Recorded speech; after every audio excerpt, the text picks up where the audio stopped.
You know, the joke around here is we have 4 seasons: winter, winter, winter, and construction. Powerful forces have aligned to turn more than 1,000 acres of Wisconsin farmland and family homes into an LCD screen manufacturing facility.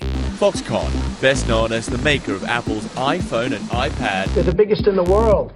They're coming into Wisconsin with an unbelievable plant like we've never seen before. Our village is in the process of purchasing millions upon millions of dollars of property in order to give it to a private corporation. $10 million. Excuse me, $10 billion, thank you. I'm glad to see Paul Ryan's keeping track of millions and billions. State and local governments have offered $4.5 billion in subsidies and tax breaks in exchange for a promise of 13,000 jobs and billions in tax revenue, eventually. Taxpayers may not see the benefits until 2043. And the local government is tasked with securing the land by summer's end using any means necessary. But some residents aren't giving in without a fight. How can they take my house? To me, it's stealing.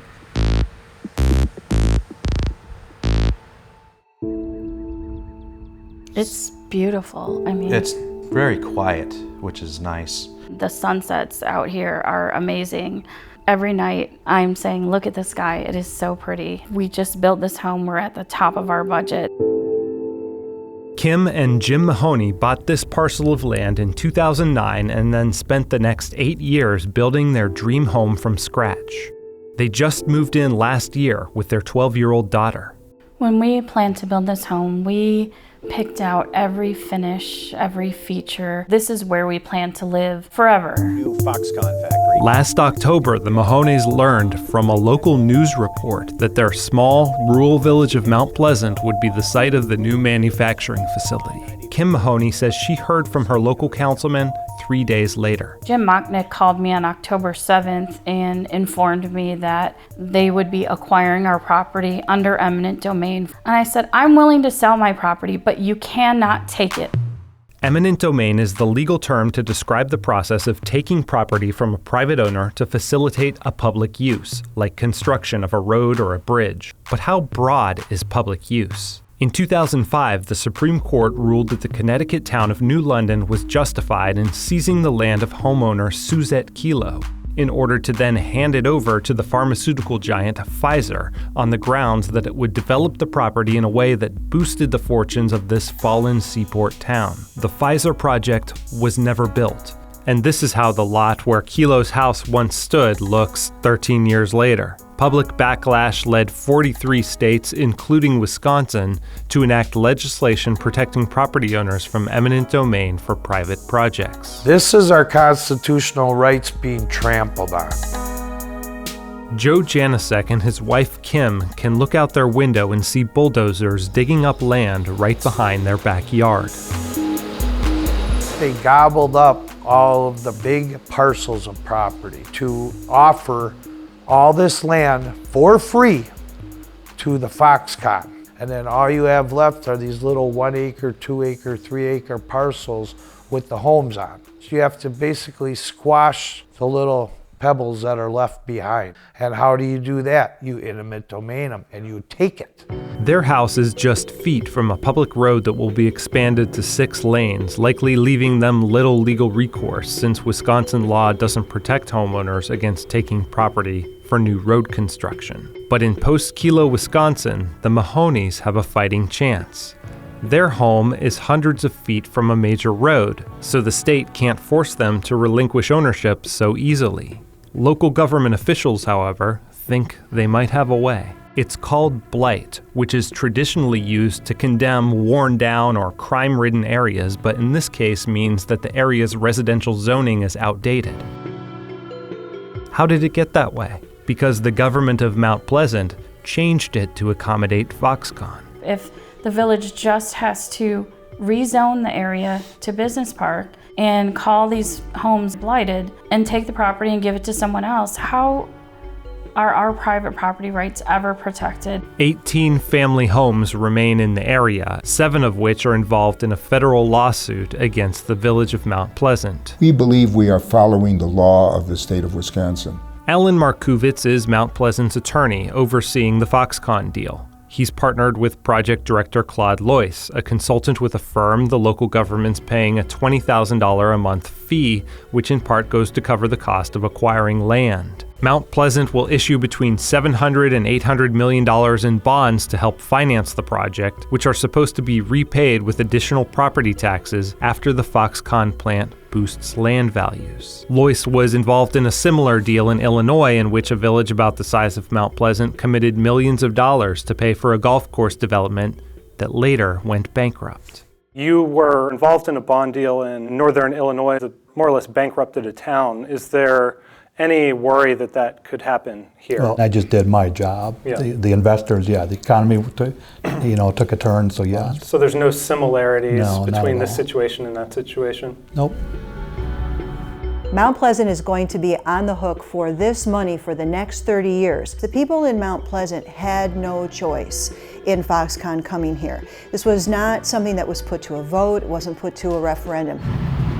Kelly Gallagher founded A Better Mount Pleasant, a community group that's been fighting eminent domain abuse and pushing for transparency around the Foxconn deal. She says that several other large companies, including Amazon, have opened factories in the area. The difference is that these companies bought the land on the open market without the threat of eminent domain. What's different in this case is Mount Pleasant is actually acting as the real estate broker on behalf of Foxconn, and not for a small amount of land. The concept of eminent domain is very interesting in this discussion because if Foxconn had worked with a real estate developer to purchase the land, that person would not have the authority to subject people to eminent domain. Only a municipality can do that. Only Mount Pleasant can do that. Why does the government have to be involved in buying the land? I suspect that one of the practical reasons is the magnitude of what needs to be done. Government is able to work more quickly and more efficiently, believe it or not, in this area than the private sector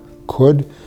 The private sector is easily turned away, even during the option period. If you are under the impression that the people that you've talked to are arguing about this from a perspective that they really want to stay in their homes, I can tell you that they have not told you the whole truth.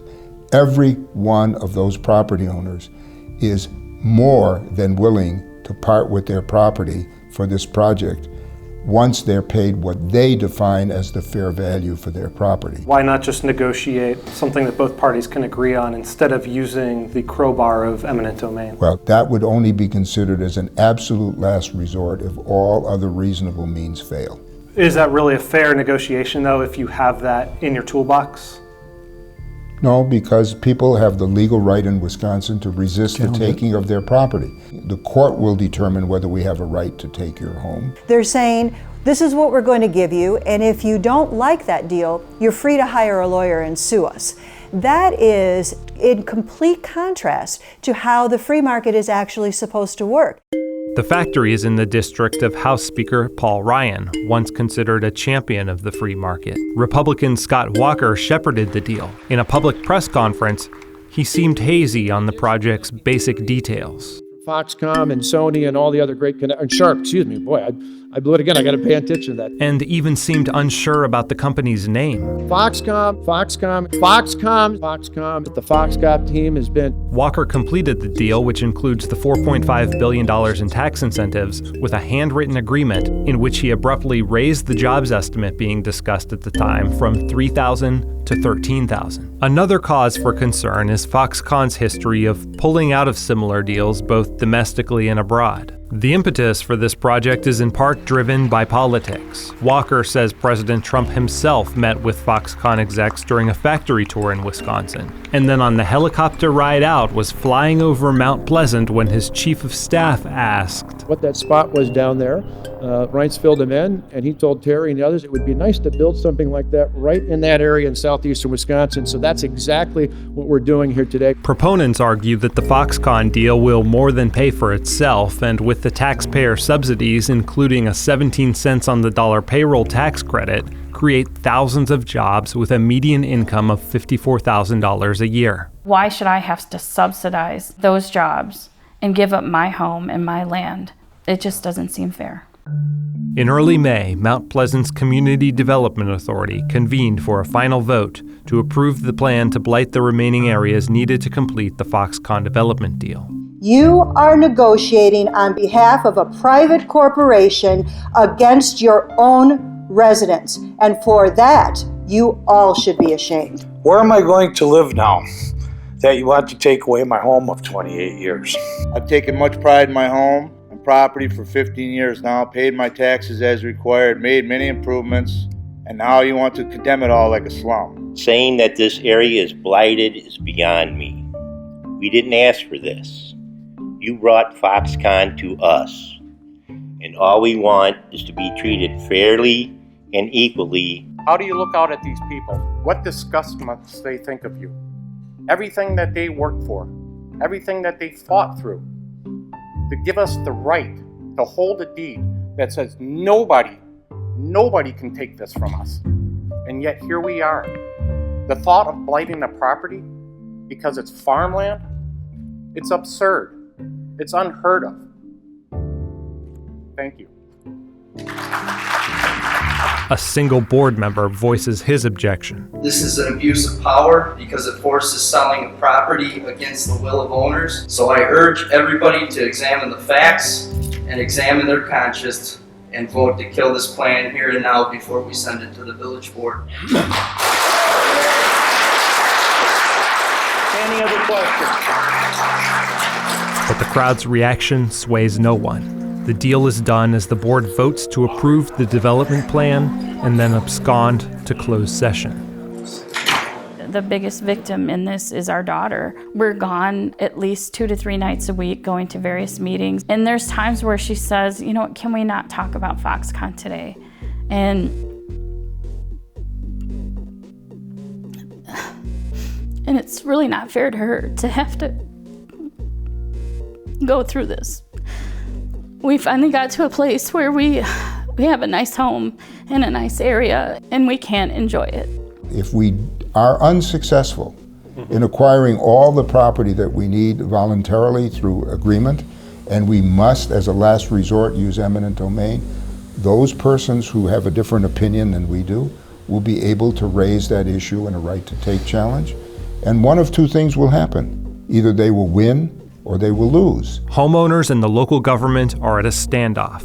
The legality of Mount Pleasant's effort to use eminent domain to benefit a private company will likely be decided in court in the coming months and years. If the Village of Mount Pleasant doesn't negotiate with us fairly, we will sue them. It may be at the cost of ending up that we will eventually still have to move. We're willing to fight, and if that takes 5 years like it did for Suzette Kilo, then we're up for the fight.